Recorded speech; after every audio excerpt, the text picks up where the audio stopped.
우리 오늘 함께 보실 하나님 말씀은요, 골로새서 3장 12절에서 17절입니다. 골로새서 3장 12절에서 17절까지 제가 대표로 봉독하겠습니다. 그러므로 너희는 하나님이 택하사 거룩하고 사랑받는 자처럼 긍휼과 자비와 겸손과 온유와 오래 참음을 옷 입고, 누가 누구에게 불만이 있거든 서로 용납하여 피차 용서하되 주께서 너희를 용서하신 것 같이 너희도 그리하고, 이 모든 것 위에 사랑을 더하라. 이는 온전하게 매는 띠이니라. 그리스도 평강이 너희 마음을 주장하게 하라. 너희는 평강을 위하여 한 몸으로 부르심을 받았나니 너희는 또한 감사하는 자가 되라. 그리스도의 말씀이 너희 속에 풍성히 거하여 모든 지혜로 피차 가르치며 권면하고 시와 찬송과 신령한 노래를 부르며 감사하는 마음으로 하나님을 찬양하고, 또 무엇을 하든지 말에나 일에나 다 주 예수의 이름으로 하고 글에 힘입어 하나님 아버지께 감사하라. 아멘. 네, 계속해서 우리 새벽에 골로새서를 보고 있는데요. 골로새서를 통해서 우리에게 주신 그 믿음이 무엇인지에 대해서 계속해서 보고 있습니다. 우리를 둘러싼 이 수많은 문화와 정체성과 생각과 철학들 속에서 바울이 골로새 교회를 향해서 이 믿음이 굳건하게 서고 그 믿음이 반석 위에 있어야 이 교회가 계속해서 반석 위에서 또 어떠한 문화와 어떠한 철학이 오더라도 우리가 그리스도를 바라볼 수 있다고 이야기하고 있는데요.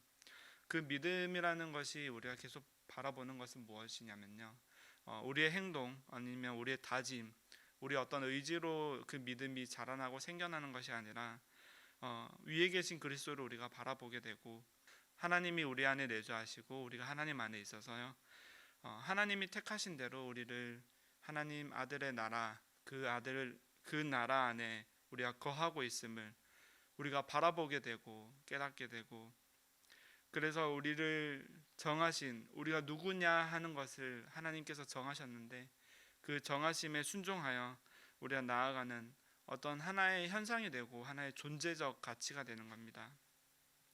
그래서 존재적으로 주님께 그 자리를 내어드리는 거예요. 우리가 정한 우리의 모습으로 나아가는 것이 아니라 우리가 하나님을 믿고 하나님을 알아간다고 했을 때 그 믿음의 자리에 하나님이 주인이 되시고 하나님이 우리를 정하신 그 자리를 내어드리는 거죠.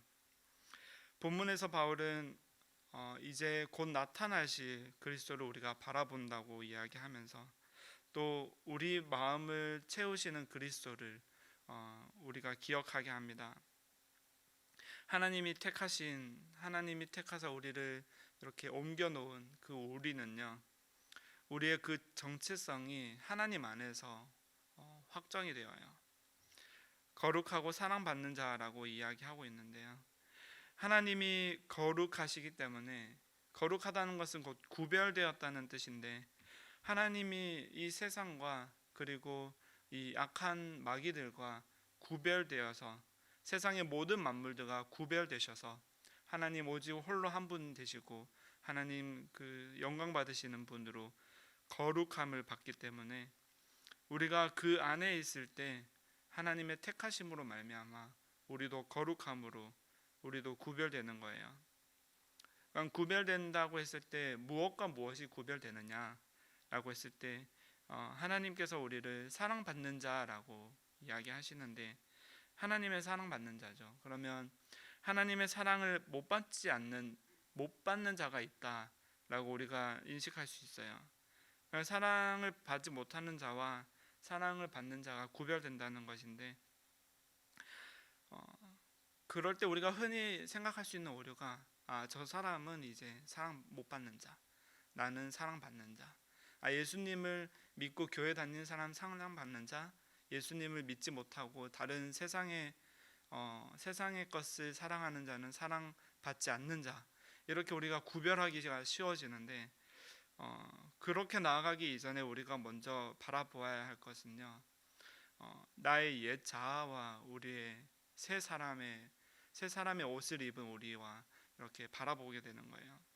이전에는 흑암 속에 있을 때 우리가 사랑받지 않는 자처럼 살았다면, 이제는 우리가 그리스도, 나타나신 그리스도를 분명하게 보고 그 안에서 우리가 정체성을 확립하고 나아갈 때부터 우리는 사랑받는 자로서 구별된다는 거예요. 우리의 인생이 구별되기 시작하고요, 우리가 하나님을 바라보기 전과 하나님을 바라볼 때에 그런 우리의 삶이 구별되고 하나님 앞에서 거룩해지는 거예요. 그 새 생명이 내 안에 있어서 이제 내가 사랑받는 자가 되는 거예요. 그리스도로 옷 입혀서 이제 새 옷 안에 우리 여전히 가지고 있는 우리의 더러운 육체가 그 새로운 옷 안에서 가려지고요, 하나님이 정하신 대로 우리가 옛 사람에서 새 사람으로 나아가요.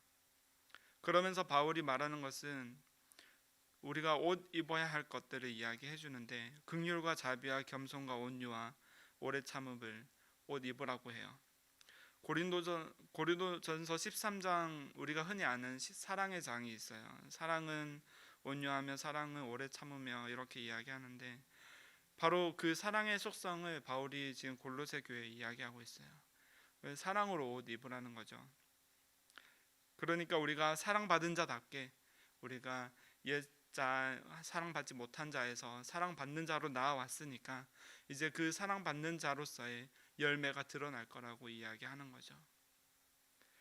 주께서 용서하신 것 같이 우리도 서로 용납하고 용서하라고 계속해서 이어가면서 이야기하는데요, 앞에 용납하라라는 말의 원어적 의미는 견디다, 그리고 고통당한다라는 뜻을 내포하고 있고요, 뒤에 용서는 이유 없이 허락하고 이유 없이 그 모든 것을 탕감해 준다는 것을 내포하고 있어요. 교회 안에서 불만이 생기고 내 안에 다른 사람과의 비교가 생기고 내 안에 어떤 불편함이 생겼을 때 우리 마음이 그리스도로 주장되는 것이 아니라요, 내 안에 우리가 지난주 바라봤던 것처럼 우리 안에 탐심이 우리를 주장하고 있다는 거예요. 하나님이 주인 되신 그 삶으로 우리가 순종하며 나아가는 것이 아니라 하나님이 정하신 것에 불순종함으로 우리 마음이 우리 스스로에게 주장되어지면서 그렇게 나아가는 거죠. 그때 우리가 바라보아야 될 것은 그 상대방을 용서하는 마음인데요, 그 상대방을 용서한다는 마음이 곧 그리스도께서 우리 죄를 대속하시기 위해 용납하셨죠. 견디시고 고통당하셨고요, 그리고 우리를 용서하셨어요. 이유 없이 우리가 하나님 나라 안에 들어가는 것을 허락하셨고 하나님 안에 품으셨고 그리고 우리 죄를 탕감해 주셨어요. 그런데 누군가 나에게 선행을 베푼다고 해서 어떤 유명한 연예인이 좋은 선행을 베풀고 좋은 일을 한다고 해서 우리가 그것을 좋은 일로 인식은 하지만 우리가 그것을 따라 할 수가 있나요? 우리의 성정상 예수님께서 용서하셨다고 해서 그 용서를 따라가자고 우리가 이야기한다고 해서 우리가 예수님처럼 용서하기가 어려워요. 그것이 우리가 불가능해요. 그래서 이때 예수님이 용서하신 것 같이 용서하고 용납하라고 이야기할 때 우리가 나아갈 수 있는 우리의 상태는 뭐냐면 그리스도께서 용서하심을 함께 인정하는 거예요. 그러니까 저 사람도 하나님께서 용납하시고 하나님께서 택하시고 용서하신 사람이라는 것을 우리가 바라보자는 거죠. 불만이 생기고 서로를 향해 분노가 생길 때, 그리고 서로의 우리가 각자의 스타일이 너무 달라서 다른 사람을 볼 때 내가 인정할 수가 없고 다른 사람을 볼 때 불편한 마음이 생길 때는 나는 하나님 앞에 사랑받는 자고 나는 하나님 앞에 온전한데 내가 생각하는 나의 주장들은 온전하고 옳은데 그 사람의 생각과 그 사람의 행동과 그 사람 존재 자체는 옳지 않다고 우리 스스로 구별짓고 있다는 거예요. 나의 상대는 우리 교회 안에서 또 세상에서 우리가 바라보는 그 상대는 잘못된 것이라고 우리가 판단하는 것이 있기 때문에 우리 안에 다툼이 있고 우리 안에 미움이 생긴다는 거죠. 그러나 우리가 사랑받는 자가 되었을 때 우리의 반대는 상대방이 아니라 나의 옛 자아라고 우리가 봤잖아요. 우리의 옛사람이 용서받아서 우리가 새 사람이 된 거예요. 그래서 타인의 잘못과 나를 어렵게 하는 사람을 바라보면서 그 사람을 용서한다는 것, 그리고 용납한다는 것은 우리가 부단히 애를 써서 넓은 아량을 가지고 그를 품어주려고 하는 것이 아니라 이미 그를 품으신 그리스도를 바라보자는 거예요. 그리스도 안에서 하나님의 택하심으로 그에게도 내가 아닌 내 공동체, 내가 아닌 다른 사람에게도 그 하나님의 생명이 나타나고 있음을 바라보는 거예요. 나에게 적용된 그리스도 구속의 은혜가 그 사람에게도 함께 적용되어지면서 우리 눈에 보여지는 거예요.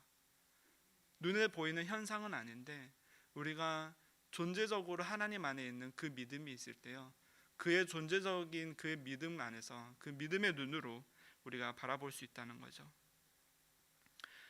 저 사람의 옛사람도 나의 옛사람과 같이 죄인이었고 사랑받지 못한 자였는데 지금은 하나님의 택하심 속에서 저 사람도, 우리 교회도, 내가 미워하는 그 존재들도 하나님 안에서 거룩하고 사랑받는 자가 되었구나 하고 우리가 인정한다는 거죠.